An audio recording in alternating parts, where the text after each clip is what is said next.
Hello everyone, and welcome back to the third episode of I Will Never Watch Evangelion, the anime interview podcast series where me and a friend, or just anyone, just sit down, have a nice chat about anime and our experiences with the medium, and also watch an episode of critically acclaimed Japanese animated series, Neon Genesis Evangelion. This week I am joined by my very good friend and pal, Matt. Matt, welcome to the show. Why, hello. Hello, Mario. So what brings you to the show? What's your experience with anime? My affiliate. Geez, I guess I should probably do the same as Tiff and Ezra did, or something similar, huh? Yeah. Well, for me, similar upbringing as anyone who's in America. Let's be honest. Toonami. Yes. Things like in 4Kids too. A big one. I think really the first anime that I had watched without knowing that it was anime was probably Yu-Gi-Oh! Specifically the first episode. It was on at 7 a.m. before school, and I was so enticed just watching Exodia pummel the fuck out of 3 Blue Eyes White Dragons. And it was an insane moment for me. And but after that, I don't know, probably things like Dragon Ball, Naruto, a little bit of Bleach, except that show sucks. Wow, calling out anyone who likes Bleach. Wow, shots fired. It's just the correct opinion, and I don't apologize. I'll have you know, I have a good friend who's a fan of Bleach, and I think they would be very not a fan of you saying that. I'm just kidding. I mean, you can bring your friend on, and we can talk about it, and I can make them feel bad. I don't think they care that much about Bleach. It's not their favorite anime. I just know they like it. That's fine. It's got its moments, but anyway, I think for me, my first the first time I actively sought out to watch an anime, might have actually been Neon Genesis Evangelion. Oh shit! It was 2010. It was 2010, and I've heard a lot about Eva at that point because it had been, a cult classic for 15 years by then, and I was really into.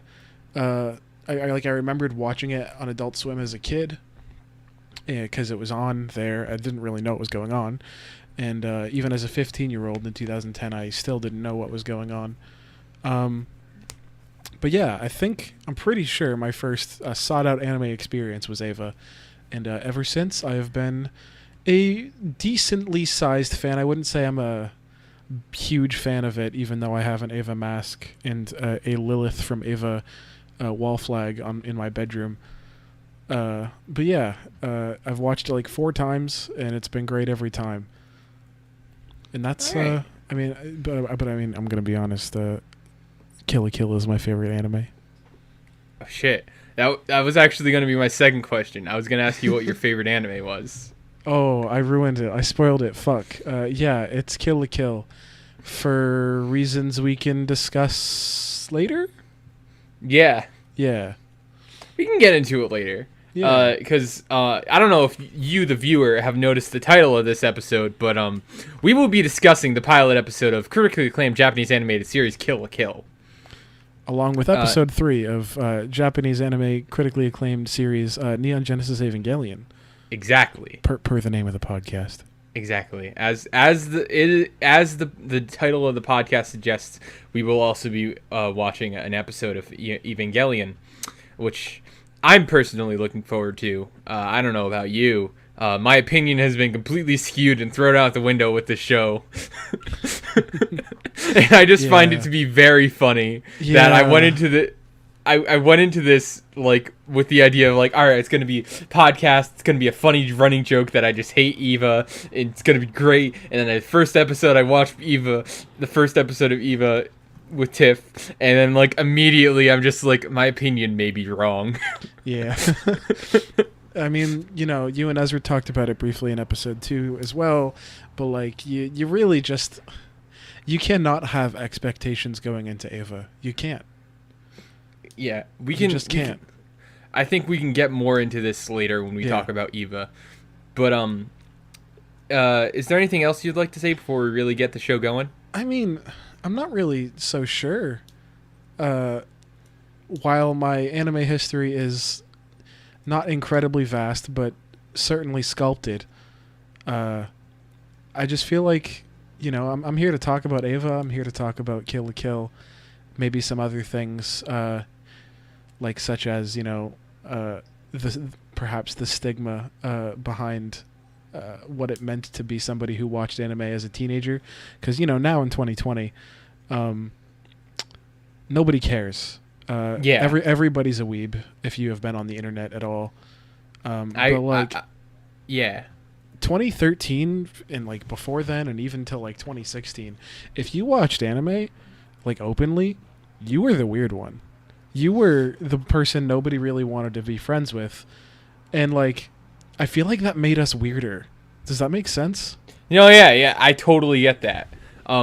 It's kind of really funny because like my older brother Cage, back in high school, he used to be like one of those people that was like, oh, if you watch anime, you're like a loser who like is in your mother's basement. Yeah. He was literally strongly about that opinion. But now, like, everything has just like changed and grown so much that he's just become like a massive anime fan. Like, he literally took a trip to Japan. Wow, really? Cage took a trip to Japan? Yeah. That's crazy. Actually, this year. Yeah. He went to Japan in like I think January or That's awesome. December. Yeah, it was super cool. He was like telling me all about it. It was like such a like he had such a great time, but it's just really funny to see like how to like grow up with this person and watch them like change from like one drastic like very anti-anime stance to like a very positive like and accepting like anime stance, and also like border like I don't mean this in like a bad way, but like borderline weebness, like not like disrespectful at any degree, semi like otaku. Yeah, semi. Like he literally like I go to him for my anime recommendations now because like he's just like he just has good taste and like watches a lot, or not like a lot, but like a decent amount, like more than me. And I'm really excited to have him on the show eventually, and it's going to be a good time. But yeah, like just that just goes to show how ingrained in recent years like anime has come like in pop culture, especially like in the online space, like Twitter and whatnot, and especially like Twitch and things like that. With like things like VTubers existing, and just like it's crazy. Like 5 years ago, I wouldn't say that it would be easy to tell the average person that you like anime. And even today, I probably wouldn't tell my 52-year-old dad how much I love anime titties. But like like to the average person below 30, everybody knows what anime is, and like it's relatively widely accepted this day and age that if you like anime, you're just a normal person because of how popular a lot of it's become. Yeah. Like, I know, like, 5 years ago, like, I was, like, when I first started watching anime, it was probably, like, 5 or 6 years ago, I think I brought up before, because, like, I was, like, a junior in high school, I think, is when I first really started watching. And, like, back then, like, if you told me back then that, like, there would be a day that I could just casually talk about watching anime with, like, my aunt and uncle and, like, parents, like, I would be, like, bull fucking shit. Yeah, I mean, I haven't had an experience where I've watched with a family member. I mean, I haven't either. It's I just really like talk to my family, but yeah. I'd very much like to like be able to have. I feel like I realistically could have that experience one day, of like being able to sit down and watch something. Because there are shows out there that like I see like my parents enjoying. I definitely watched Inuyasha with my dad as a kid. Oh shit! Because Inuyasha is one of those OGs. Yeah. God, what a terribly aged anime. Is it? I've never actually watched it. Yeah, I tried giving it a rewatch like a couple of years ago. As a kid, I only watched the English dub, and when I tried the Japanese dub, it didn't feel like the same. But the English dub is also bad, so not great if your experience with it as a kid is the English dub. You basically have no good options. It's unfortunate. Oof. That's unfortunate. But I mean, hey, like, you got to have like that experience of watching it with your father as like a kid, which I think is pretty neat. Yeah, my I guess dad now was that just into it because like swords. yeah, I guess like now that I think about it, I probably definitely watched like Pokemon with like my parents when I was like a young child. Pokemon or Naruto, because I know like my brother, when like he was in like elementary school, was like super into Naruto. His brother's still Cage, and like so like there definitely had to have been like once or twice that like we would have watched Naruto with like my mom or dad or something. My mom bought me all of the Dragon Ball games on the PS2. I don't know if you remember just how many Dragon Ball Z games were on PS2, but there was like 9 of them. Yeah. My mom bought me every single one of those. A new one would come out, and she would like watch me play them, and I always thought that was sweet because I know she didn't give a shit. Yeah, well, that's cool. But yeah, she really liked me watching. Really liked watching me beat the shit out of Vegeta because for some reason she really didn't like Vegeta. Well, I mean, who among us likes Vegeta? Am I right, fellows? I like Vegeta. I'm kidding. Damn, really didn't like that. Listen, I'm personally a pro Nappa fan. This is just a joke. I'm not pro Nappa. Vegeta's good. Vegeta's good. I like the Dragon Ball Z abridged Nappa. What? Being pro Nappa is being fascist. Exactly, but unless you're like strictly talking about Nappa from DBZ abridged, in which case he is hilarious and original, and you will quote everything he says. I won't because I'm 24. No, I'm 25 now. Jesus Christ! Oh my God, I'm 25. I won't do that because I'm 25, and I haven't watched the abridged series in like 6 years. I was actually making a reference to DBZ Kai abridged, which is just they made an abridged series of it, and it's just the regular. It's an abridged version of the abridged version. That's certainly something. It's very fast, and like they shorten a lot of jokes to like all like a bunch of Nappa's lines are just like, I am hilarious and you will quote everything I say, because like in the original DBZ abridged, like because everybody did quote everything. Yeah. That he said, like I think like it was the same with Popo or Mr. Popo or whatever. Yeah, like he also would throw out like, I am hilarious and you will quote everything I say. And it was just a running joke. It was an abridged version of an abridged version. They flipped the characters on their head and did the exact opposite of what the original characters tried to maintain. So people thought, oh, funny joke. Please don't do the Yoda voice. Because it was like the opposite. I was just about character. Yeah, I know you were. But like, yeah, so especially when I was a teenager, a cringy little baby teenager, I thought the abridged series was peak comedy. Oh, I feel that deep within my soul because I guess it's kind of funny because like the abridged versions of anime really like coincides with like anime culture as like a whole, because like who among us hasn't seen like DBZ abridged? It's just, I feel like it's like a really popular series, or like was during like that era, Yeah. I don't know if you've ever seen like Pokemon abridged. I haven't.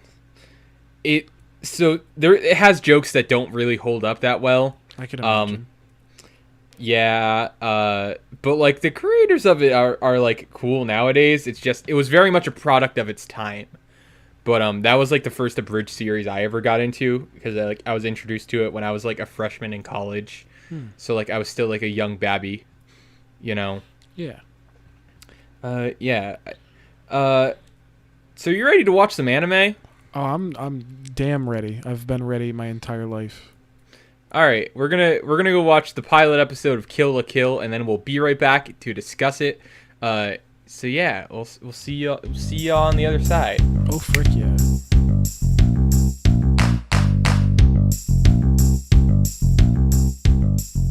So all right, we're back. That was the first episode of Kill la Kill. So yeah, what'd you think, Matt?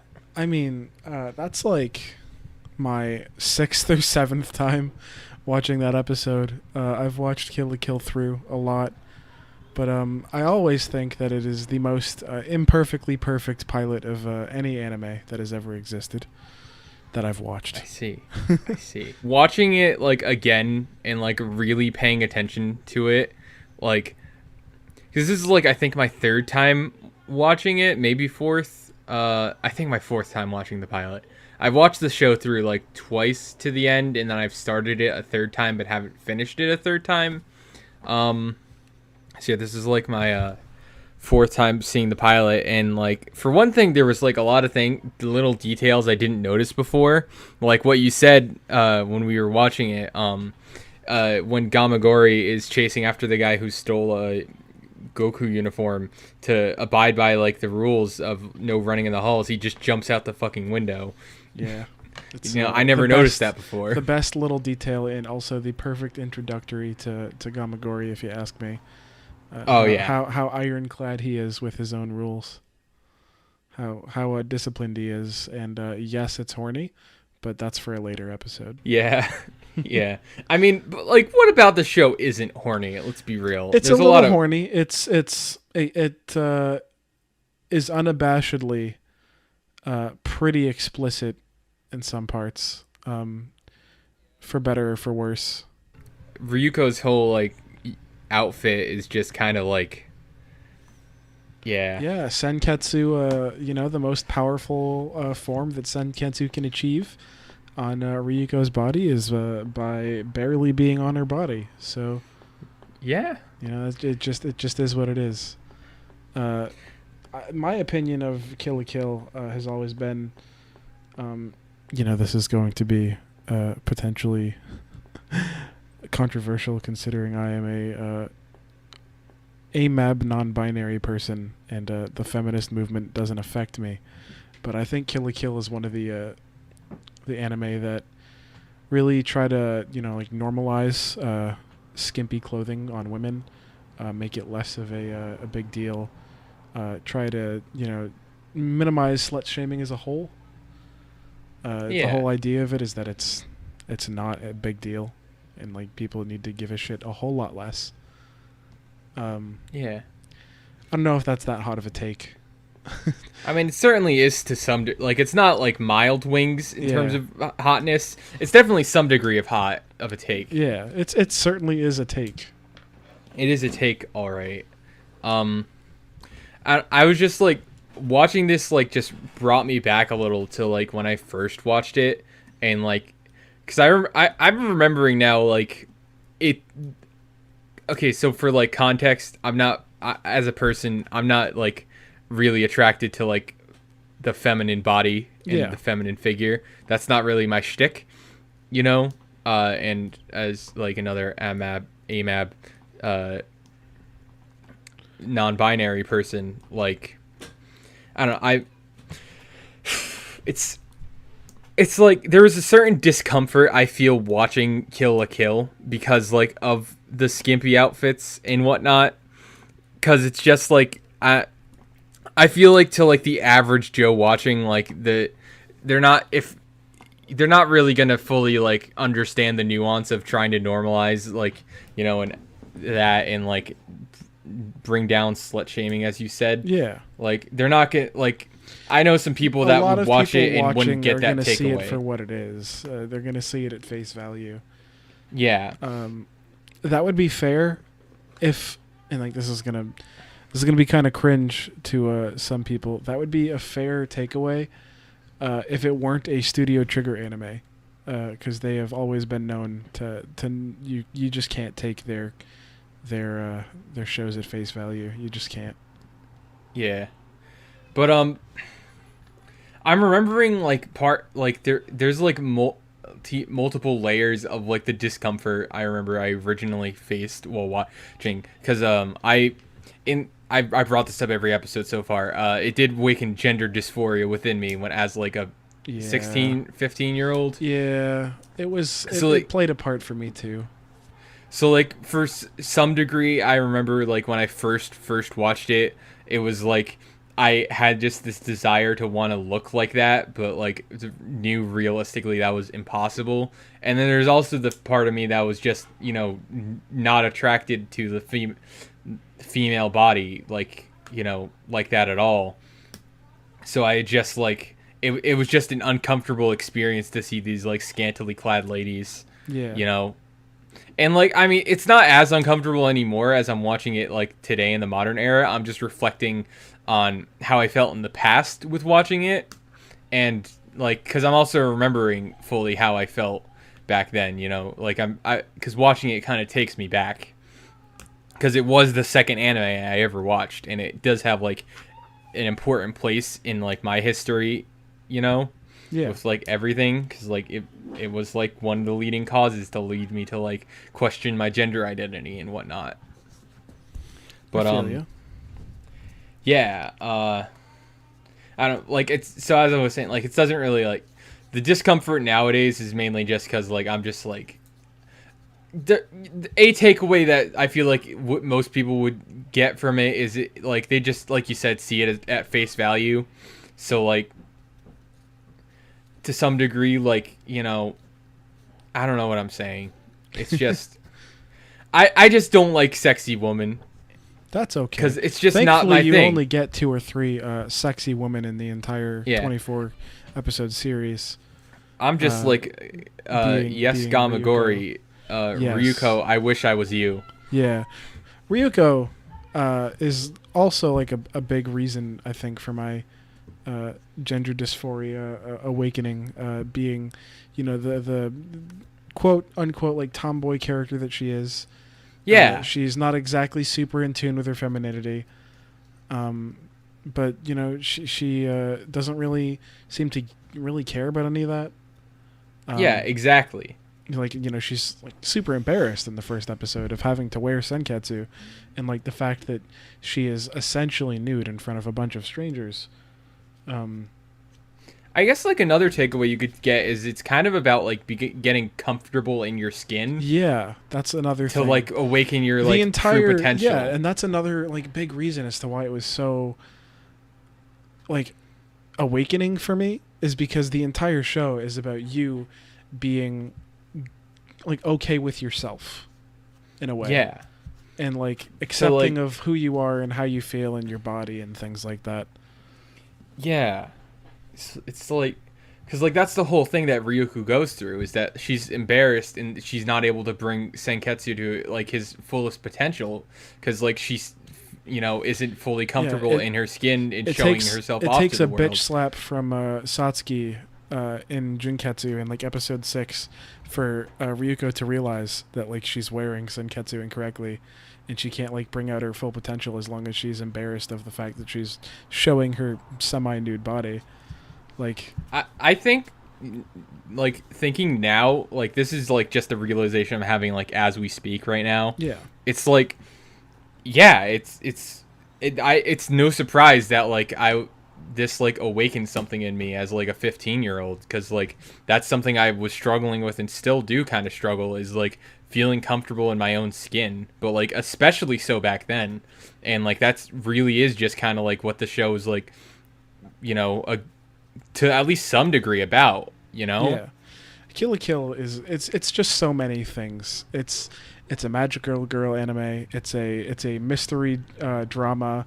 It's a shonen anime with crazy fight scenes, or shoujo, I guess, because they're girls. But like, it's so many things, and episode 1 really nails that on the head, because the sheer amount of things that are happening in the first episode, like you get the Iragamagori introduction scene with the school.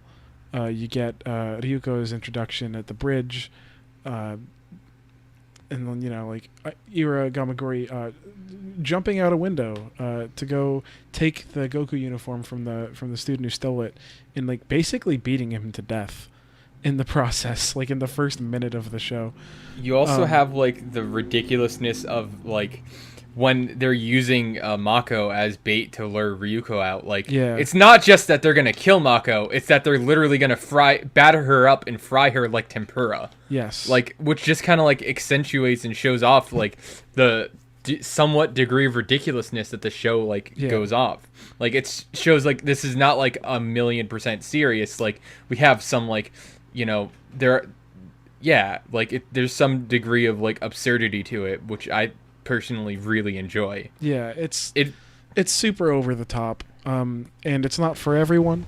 I can respect that, but like, if you can do over the top, I don't think there's any way to come out like not liking Kill la Kill at the end of it. Yeah, definitely. There's just so God. much to it, and like the ending. I won't spoil it, obviously, because some viewers might not have watched it. But the ending is like the most feel-good ending an anime has had for me, probably ever. Yeah. And it's just, I don't know, nothing tells a story in 24 episodes quite like Kill la Kill, in my opinion. It's such a good time. And It's like such I a good love the time. contrast between like the first 12 and the last 12 episodes. Oh Like yeah. the first 12 episodes is it like not taking itself very seriously. It's kind of a little more slice of lifey. There's a little more, I guess filler you can call it. And then like there's a big twist halfway through, and immediately the show just takes itself so much more seriously, and like everything is 100% or 0%, and it's I don't know, it's an incredible ride. It really is. It never gets old for me. Yeah. I mean, hey, like I don't normally watch shows multiple times, and I mean my like 3.5 or 2.5 is pales in comparison to like your 7 times, was it? Something like that. It's up there. But like I mean, yeah, like a show's got to be like to some degree like really good if you're able to watch it multiple times like that, which like I mean I feel personally. Yeah, I just feel like I get something new out of it every time, and it's really hard for me to even feel the temptation to watch something a second time. So like I don't know, it holds a special place in my heart.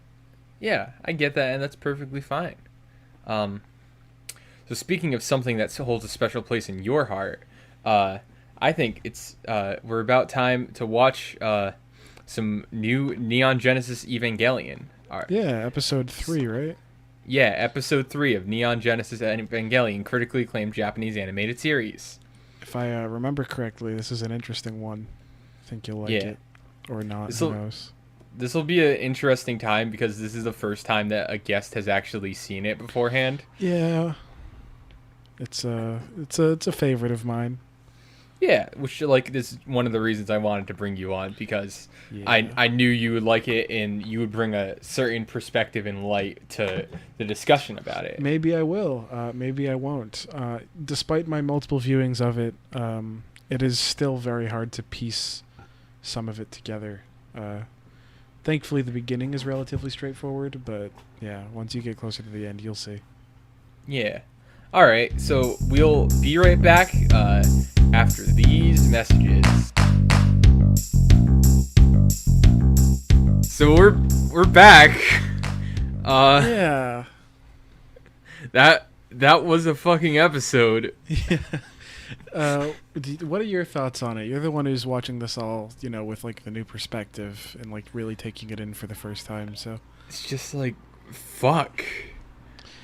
Yeah. Like Shinji, I feel so bad. Yeah. He's like gonna come out of this with like fucking like PTSD or some shit. I think the signs of him already having it are pretty clear. I guess that's right. It's just like, fuck. Like, this is just like a kid. This is a fucking kid. Yeah. And like a 12-year-old boy. He's 12? He's 12. What the fuck? I'm gonna double check. They might be 14. I mean, that's only marginally better.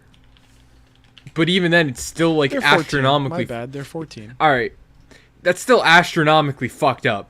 Like, that's a child being put in through the stress of war and basically having to be like the savior of humanity against his will, because if he doesn't do anything, nobody can. And like this is a boy that doesn't really have anything. Like, his father abandoned him. His mother is dead. He doesn't have family. And like all of a sudden his dad, like out of nowhere, is like, hey, I need you to come here. By the way, can you pilot this robot and save the entire world? Also, like the lore bits that like the teacher was throwing out that like fucking like half the world's population died.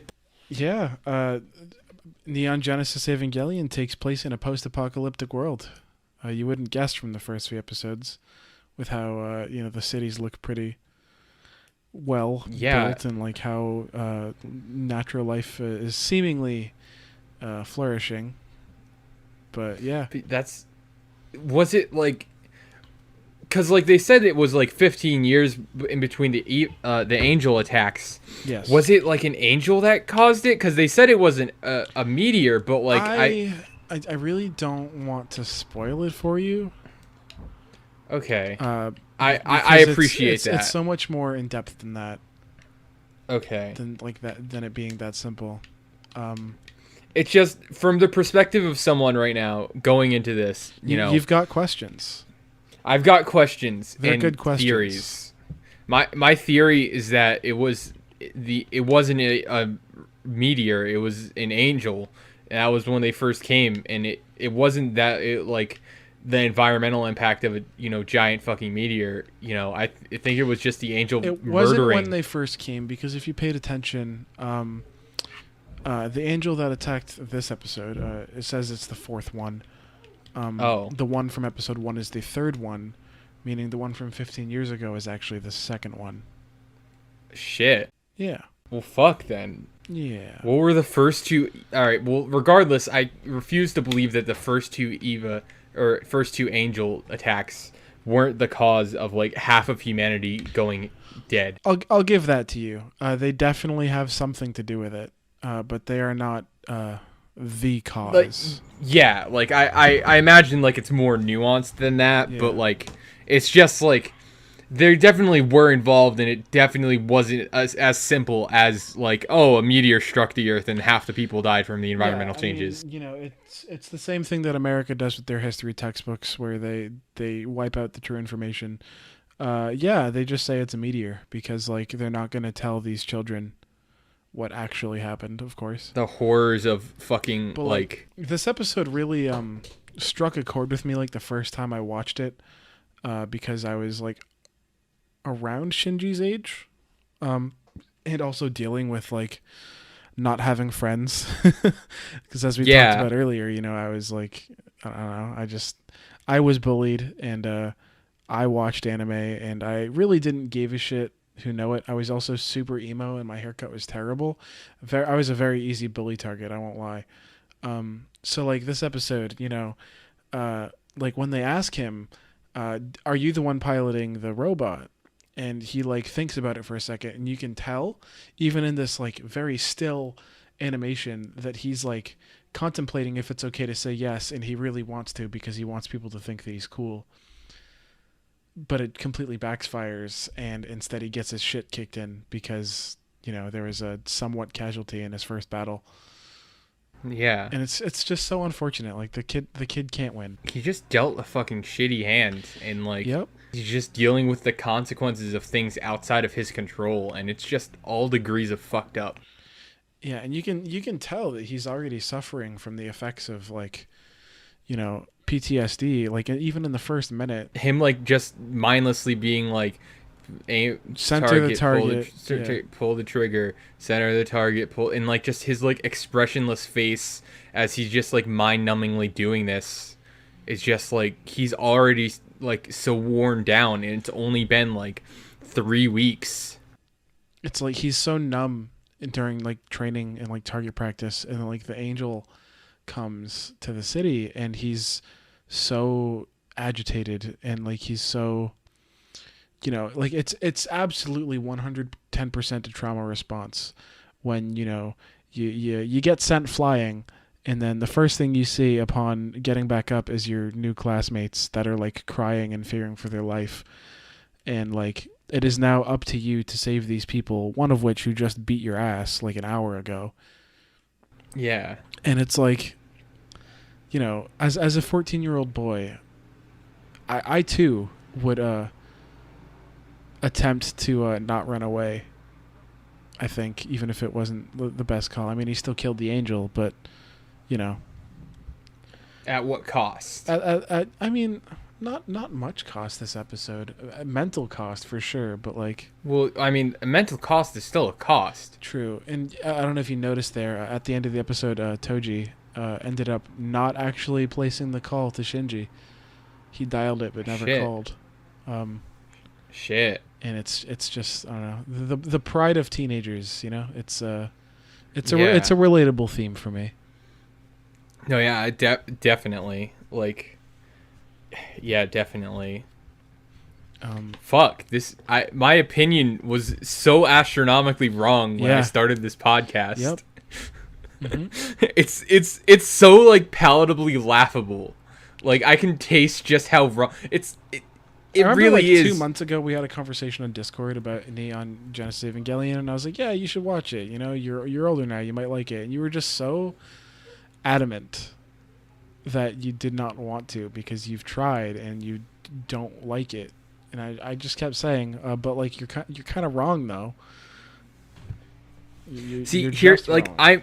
I think the major reason why I was so adamant on like that it was bad was because like I wasn't fully paying attention to the show like as I am with like, because when I'm doing this podcast, like I'm paying more attention to like these shows and the animes than like I normally do, because like, you know, to be able to actually thoroughly discuss it afterwards, and like just giving this like the proper attention and care, and like giving like my full attention to this is just really opening my eye and giving me a different perspective than my first like 3 attempts at watching this, which all 3 of them were just like, oh, it's just, you know, casual experience, half paying attention, half doing something else, because normally you I need to be multitask. fully invested mentally and you know, ocularly. You can't look away.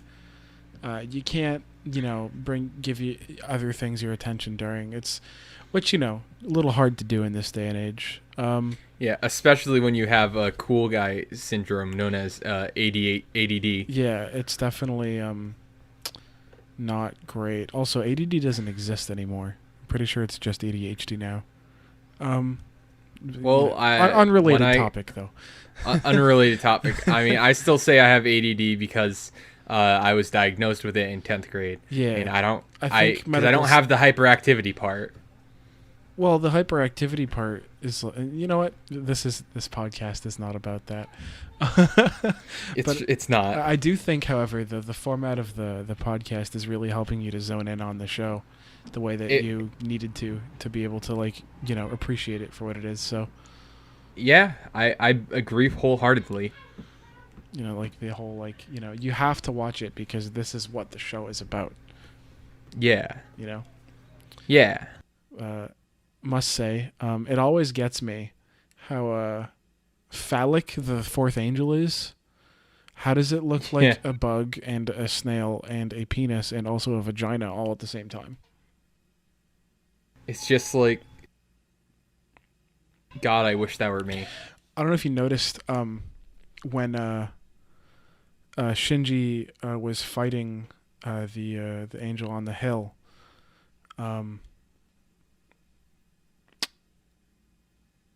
That when, sorry, I just lost my train of thought. That when he grabbed the tentacles, that it was, you know, those crazy tentacles that can slice through buildings in mere milliseconds. It slowly eroded at the Ava's hand, and underneath it was a very human resembling hand with fingernails. I don't know if you noticed that.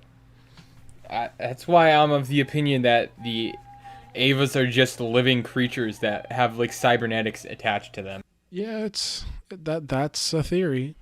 My theory is that either they're just modified angels. That's also a theory. I will not confirm nor deny. I have nothing to back it up. I mean, seeing that they have like organic features is something to back it up. Yeah. There's more going on than just flashy giant robot. Like, it's not just a robot, given that, like, as you said, the hands eroded away and it revealed fleshy hands with fingernails and fingers. And then there's, like, I think it was episode 1 or 2, like, you see, like, its fucking eyeball move. And not to mention that it requires a neural link to the pilot to be able to pilot the Ava, which wouldn't be possible if the Ava didn't have a brain. Exactly. Yeah. So, you know, things of... I'm very glad I started this podcast and that I'm giving this, like, critically acclaimed Japanese animated series a thorough watch, because like just shit, I'm really like roped in for the ride, and like I'm just very much enjoying it and looking forward to like seeing how it goes further. But like, fuck, is it fucked up what they're doing to Shinji? Yep, and it's only episode 3. There are 26 episodes and a mandatory movie. Don't let anybody tell you otherwise. The end of Evangelion is mandatory to the experience. Isn't there like 2 movies? No, there's like there were some movies that came out in like the early late 2000s. One of them has yet to be released. Should be released soon. That's like a retelling, a reimagining of Eva. Oh, it's not as good. There is another anime that's also another movie that's on Netflix, but I think it's a recap movie. Okay. So you can watch that, then watch End of Eva. It's not the same, you know. They're not. Well, because I know like I would do like I know like I would do like a whole special just about End of Eva when we get to that. That requires like it requires some processing to say the least. But you'll get there in like, you know, half a year, so. Yeah. Something like that. Yeah, if you're doing them once a week. Yeah. And then I get to figure out what I get to do after that. Do I rewatch Eva with the guests, or do I like you do a podcast series part 2 called I Have Now Watched Neon Genesis Evangelion. It's the end of I Will Never Watch Evangelion. Yeah, I have now watched Evangelion, and you don't talk about Evangelion at all. It's a whole new beast, you know. Yeah. I was thinking of I came up with an idea of doing like somewhat like a sister series where it's like I will never play. It would be a video game podcast. But it would just like I will never play X, and it would just be like some like critically acclaimed video game that like everyone and their mother loves, but like I just like refuse to play for some reason. There's not which there definitely are those, or like not. I don't know. Video games are weird. Like you don't like SM64, and everybody and their mother, including myself, loves SM64. But I also despise Yoshi's Island for the SNES. Yeah, it's not a good game. Tiff would argue otherwise, and we can get into that with her. Tiff certainly has opinions. She certainly does, which is why I considered doing a video game thing as well. But yeah, we're getting off topic, and I think this is a good time to wrap up. It's certainly run a bit long. Yeah, this is definitely a doozy of an episode. But yeah, I have been RTRT2D. My guest has been Matt. Matt, is there anything you would like to plug or talk about? I can plug my Twitter. My Twitter is @ode2, 2 being the number, _ Viceroy. It's a lot of mental gibberish. There is no topic. I'm just tweeting my internal monologue at all times. Yeah, you can find me there. You can follow me or not follow me. And it has been a pleasure to be on your podcast, RT. It's been a pleasure to have you here, honestly. It's been a great time. Yeah, it's been a great time. And I still don't have a way to end this, but I refuse to do the roundabout goof again, so we're just going to end it. Is that cool? It's pretty cool. All right, so we'll see you guys later. Bye.